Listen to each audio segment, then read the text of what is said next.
அந்த பாவம் நிறைந்த உலகத்தில் நாம் பரிசுத்தமாய் வாழ வேண்டும் என்றால் நாம் வேத வசனத்தை வாசிக்க வேண்டும், தியானிக்க வேண்டும், கீழ்ப்படிய வேண்டும்.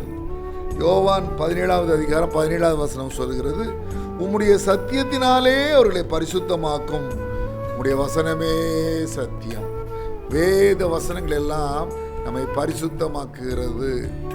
வேத வசனத்தை நாம் ஒழுங்காக வாசிக்கிறோமா? அதிகாலை எழும்புங்கள், ஜெபியுங்கள், வேதத்தை வாசியுங்கள். 2 அதிகாரம் வாசித்தா 4 அதிகாரம் வாசிங்க, 4 அதிகாரம் வாசித்தா 6 அதிகாரம் வாசிங்க, 6 அதிகாரம் வாசித்தா 8 அதிகாரம் வாசிங்க.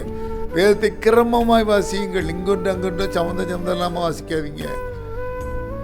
அது மாத்திரமல்ல, அதை தியானியுங்கள்.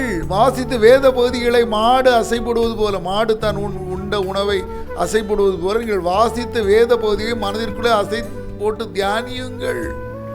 வேத வசனத்தை நேரம் கிடைக்கும் பொழுதெல்லாம் மனனம் செய்யுங்கள். வேத வசனம் சொல்கிறபடி வாழ்கிறோமா என்னுடைய வாழ்க்கையை ஆராய்ந்து பாருங்கள். வேத வசனத்திற்கு கீழ்ப்படியுங்கள். அது உங்களை பரிசுத்தமாக்கும்.